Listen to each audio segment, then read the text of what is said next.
Semoga kita selalu diberi kesehatan dan selalu dalam lindungan Allah Subhanahu wa Ta'ala. Perkenalkan, nama Ibu Minhatun Samina dari MI Ma'arif Garongan. Anak-anakku sekalian, Bu Guru akan menceritakan sebuah cerita hasil karya Ibu Eka Zardi Solihah dengan judul Batu Menangis. Nah, demikian anak-anak ceritanya. Di suatu desa yang aman dan damai, hiduplah seorang ibu dan anaknya yang cantik jelita, yang kebetulan namanya juga jelita.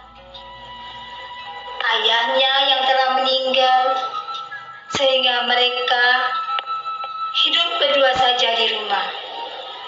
Ibunya yang bekerja di sawah, di ladang, sangat rajin bekerja. Tidak pernah mengenal lelah, tidak pernah mengenal putus asa. Suatu hari, menjelang panen, ibunya lembur di sawah. Sehingga pada waktu itu, ibunya berpesan kepada putrinya, Jelita. Anakku Jelita, kamu nanti masak ya nak?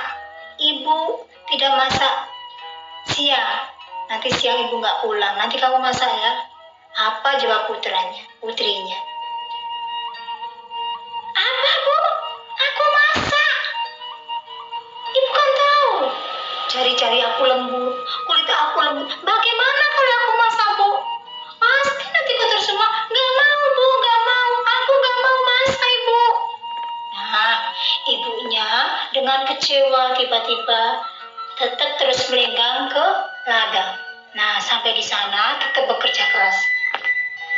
Dengan bekerja keras, sesekali melepas lelah, ibunya istirahat. Dan apa? Anak-anak, cuma minum air putih saja. Coba kalian bayangkan bekerja keras hanya minum air putih saja. Nah, seminggu kemudian, dengan hasil panen yang sudah dijual ke penjual, ibunya membawa uang dengan sejumlah uang. Ibunya ketika menghitung uang, Jelita menghampiri, wah ibu banyak uang nih, wah asik dong. Ya nak, alhamdulillah Allah telah memberi kita rezeki yang banyak, jadi kita nggak boleh hidup boros-boros. Aduh ibu, bedakku kan habis bu, sisirku rusak bu. Nah akhirnya ibunya menjawab dengan tenang, iya nak, besok kita beli, kita ke pasar.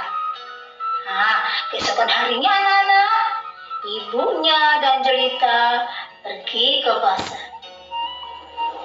Sebelum pergi ke pasar, Jelita berbisik pada ibunya, bu, nanti kalau jalan di belakangmu aja ya. Loh, kenapa begitu nak? Ibu gak usah terlalu banyak nanya, saya lihat. Akhirnya langkahlah mereka ke pasar dengan beriring-iringan, putrinya di depan, ibunya di belakang. Setelah nyampe perjalanan, Jelita ketemu dengan temannya. Hai Jelita, hai, mau kemana kamu? Aku mau ke pasar. Oh ya, siapa tuh yang di belakang kamu? Sambil menunjuk temannya ke ibunya. Oh, itu pembantu aku. Sebenarnya Jelita malu sekali punya ibu yang sudah tua dan tidak terawat. Ibunya hanya mengelus dada saja. Selanjutnya mereka meneruskan lagi perjalanan ke pasar. Sebelum masuk pasar, terulang lagi. Jelita ketemu temannya dan disapa Jelita. Hei Jelita, hai. Tumben kamu ke pasar? Iya. Siapa tuh Jelita yang ada di belakang kamu itu, yang berjalan di belakang kamu? Oh itu pembantu aku. Nah kali ini ibunya benar-benar sudah tidak tahan, tidak kuat dan sampai air matanya bertetesan di pipinya. Dengan bentak Jelita, ibu nangis aja, memalukan, jelek tahu. Nah putrinya seperti itu, ibunya semakin gak kuat.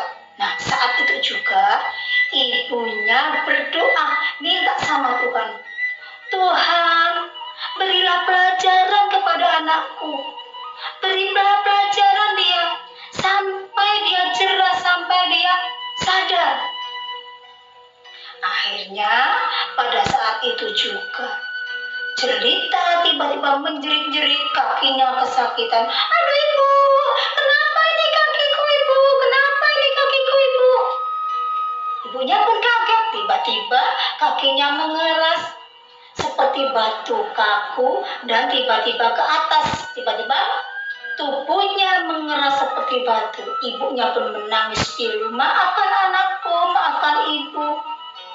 Itu akibat kamu berani terhadap ibu, berani terhadap orang tua. Akhirnya Jelita mohon ampun kepada ibunya. Ibu, aku minta maaf ibu, aku minta ampun. Tidak akan aku mengulangi lagi ibu. Tapi apa anak-anak?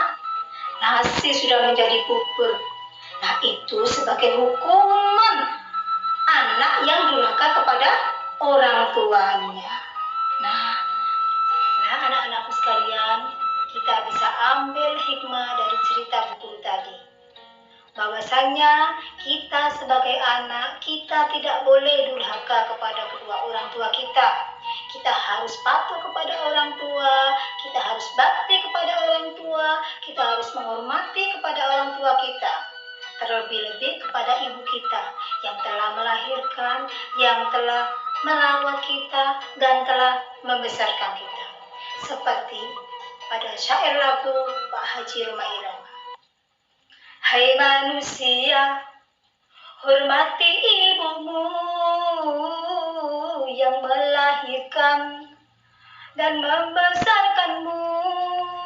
Dagingmu dari air susunya, jiwa ragamu dari kasih sayangnya. Kurang lebih begitu. Dan ada juga di dalam sebuah hadis, Bismillahirrahmanirrahim, ridallahu fi ridha walidain wa suhtullahi fi suhtil walidain, yang artinya ridha Allah tergantung kepada ridha kedua orang tua kita, dan murka Allah juga tergantung kepada murka kedua orang tua kita. Demikian cerita buku rohani ini. Kurang lebihnya Bu Guru mohon maaf yang sebesar-besarnya. Bu Guru akhiri. Wabillahi taufiq wal hidayah. Wassalamualaikum warahmatullahi wabarakatuh.